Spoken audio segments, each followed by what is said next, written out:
ഈ കുട്ടീനെ അങ്ങോട്ട് കൊണ്ടുപോകുന്നത്? ഉടൻ തന്നെ ഇപ്പൊ കോളേജാണ്, അപ്പൊ എക്സാമും കാര്യങ്ങളൊക്കെ വരികയാണ്. അപ്പൊ സ്റ്റഡി ലീവ് വരുന്നുണ്ട്. അപ്പൊ അതിനൊരു പ്രോപ്പർ ടൈം പറഞ്ഞിട്ട് ഒരു ഗ്യാപ്പ് നോക്കിയിട്ട് വീട്ടിൽ പോകും. ഞങ്ങൾ അപ്പുറത്തിപ്പുറത്ത് കണ്ണൂരും കാസർഗോഡും കണ്ണൂരും. അന്നേരം കുറച്ച് ദൂരം ഇല്ലേ? എന്നാലും 1 hour. അല്ലേ? നെയ്ബേഴ്സ് ആണ്. Okay okay. അപ്പം സിബ്ലിങ്സിന്റെ അടുത്തൊക്കെ കമ്പനി ആണോ സൽമാന്റെ സിബ്ലിങ്സ്? ലൈക്ക് സംസാരിച്ചിട്ടുണ്ട് ഞാൻ. ഈ ഒരു സംഭവം കൊണ്ടുള്ള ഒരു ഡിസ്റ്റൻസിൽ വന്നിട്ടുണ്ട്. ഗ്രാജുവലി ഓക്കെ ആവുമെന്ന് വിചാരിക്കണം. ആർക്കാണ് ഒട്ടും ലൈക്ക് ആക്സെപ്റ്റ് ചെയ്യാൻ? അങ്ങനെ പെർട്ടിക്കുലർ ഞാൻ പറയണില്ല, ഉണ്ട് ചില്ലറ. പക്ഷെ ഞാൻ പറഞ്ഞില്ലേ, ഇപ്പം ആദ്യം ഭയങ്കര ഒരു എന്താ പറയാ, അക്സെപ്റ്റ് ചെയ്യാൻ പറ്റാത്തൊരു മൊമെന്റ് ആയിരുന്നു. പിന്നെ അത് കുറച്ച് ലൈറ്റ് ആയി. പിന്നെ ഉമ്മച്ചി വിളിച്ചു ആൻഡ് ഷീസ് ഓക്കെ. അപ്പം അങ്ങനെ ഒരു ചെറിയൊരു വരുന്നുണ്ട്. മേഘന്റെ വീട്ടിലോ? മേഘന്റെ വീട്ടില് അച്ഛൻ ഓക്കെ, അമ്മ, അനിയൻ? അനിയൻ ഈ ഓൾറെഡി അറിയായിരുന്നു എനിക്കിഷ്ടാണെന്ന്. So it was in big news too. പക്ഷെ കല്യാണം കഴിഞ്ഞൊരു ന്യൂസ് തന്നെയായിരുന്നു. അമ്മ കംപ്ലീറ്റ് ഷോക്കിലുമാണ്. പിന്നെ ഇപ്പം she finally accepted it. Like okay, നീ ഇനി നല്ലോണം ജീവിച്ചാൽ മതി, ബി ഹാപ്പി എന്ന് അമ്മ പറഞ്ഞിട്ടുണ്ട്. അമ്മയും പറഞ്ഞു, അച്ഛനും പറഞ്ഞു, എന്റെ ബ്രദറും പറഞ്ഞു, ഹോൾ ഫാമിലി പറഞ്ഞു. കുറച്ച് റിലേറ്റീവ്സ് ഒക്കെ കോണ്ടാക്ട് ചെയ്തിട്ടുണ്ടായിരുന്നു. അവരും പറഞ്ഞു ഓക്കെ ഫൈൻ, നീ നല്ല രീതിയിൽ ജീവിച്ചാൽ മതി, ബി ഹാപ്പി എന്ന് പറഞ്ഞു. ഓക്കെ, അതൊക്കെ പയ്യെ എല്ലാം റെഡി ആവും. ഓക്കെ. അപ്പം ഇപ്പൊ പറഞ്ഞു ഒരുപാട് റെസ്പോൺസിബിലിറ്റീസ് ഉണ്ട്, ഒരുപാട് കാര്യങ്ങൾ ഇനിയും ആൾക്കാർക്ക് കാണിച്ചു കൊടുക്കണം എന്നൊക്കെ പറഞ്ഞു. അപ്പൊ എന്താ പറയാ, ഇപ്പൊ കല്യാണം കഴിയുമ്പോൾ ഉത്തരവാദിത്തം കൂടും. അപ്പം എന്താണ് ഇനി ഫ്യൂച്ചർ പ്ലാൻസ്? ഇവിടെ പഠിക്കുവാണ്, പിന്നെ ഇപ്പം ചെയ്യുന്നു, വേറെ എന്തെങ്കിലും പ്ലാൻസ് എന്തെങ്കിലും ഉണ്ടോ? എന്തെങ്കിലും ബിസിനസ്സോ അങ്ങനത്തെ എന്തെങ്കിലും, അല്ലെങ്കിൽ ആക്ടിങ് തന്നെയാണോ?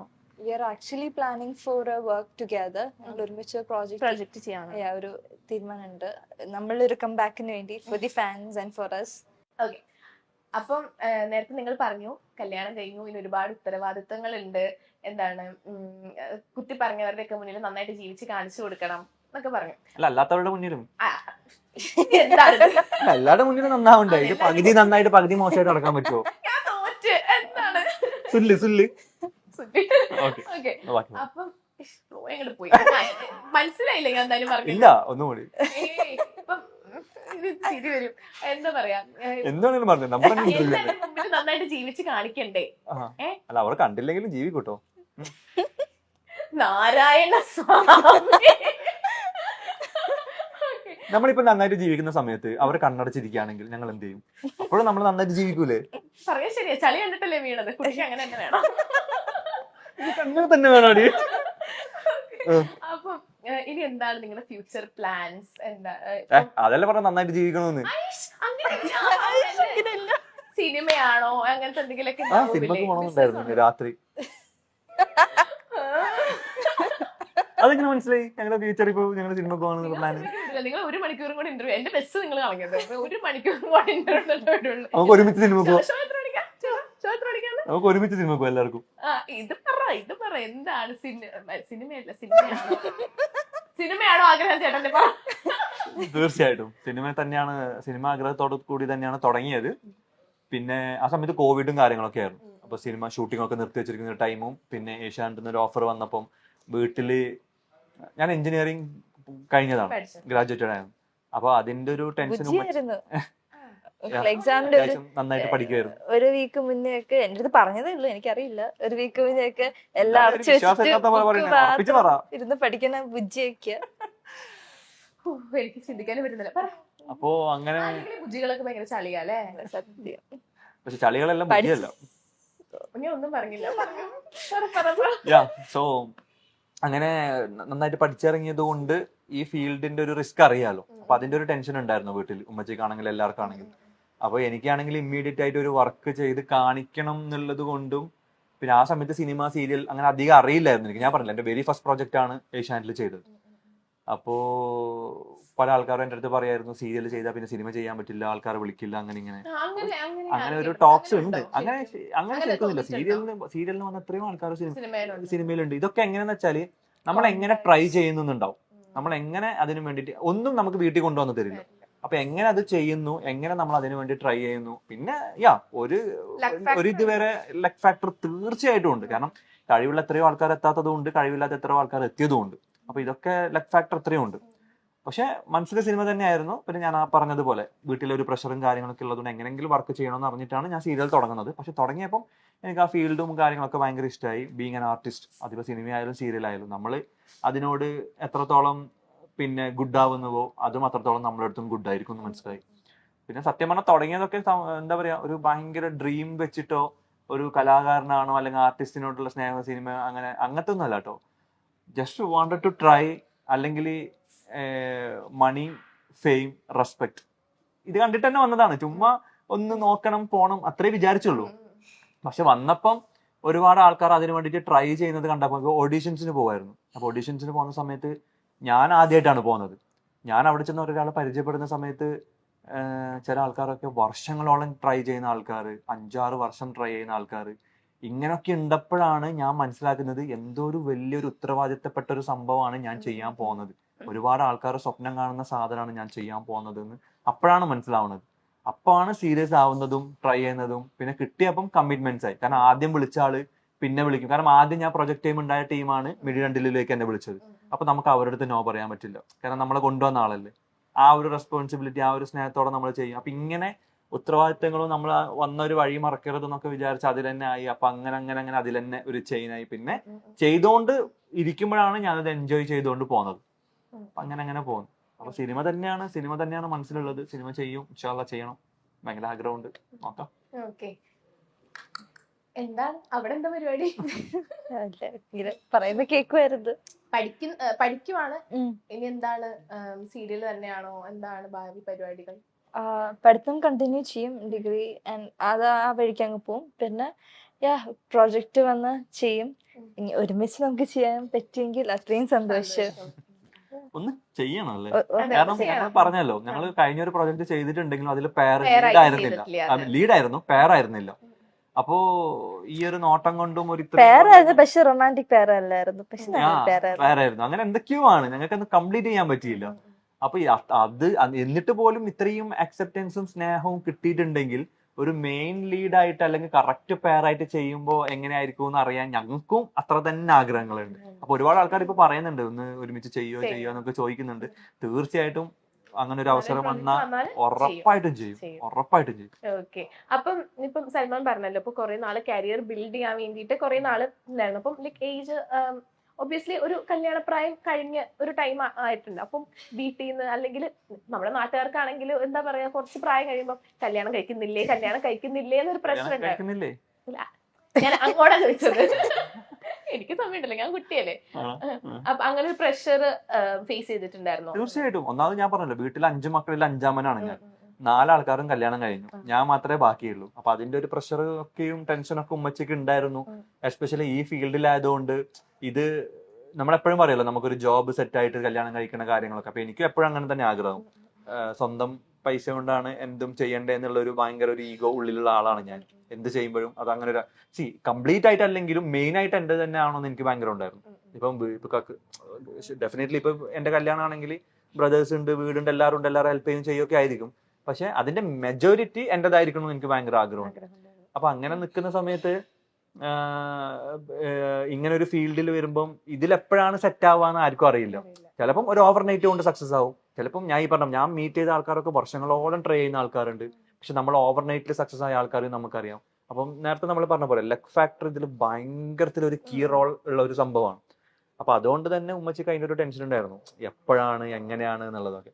പിന്നെ ലവ് ഫെയിലർ ഞാൻ പറഞ്ഞില്ല, ആ ഒരു ബ്രേക്കപ്പ് ആയപ്പോഴേക്കും അല്ല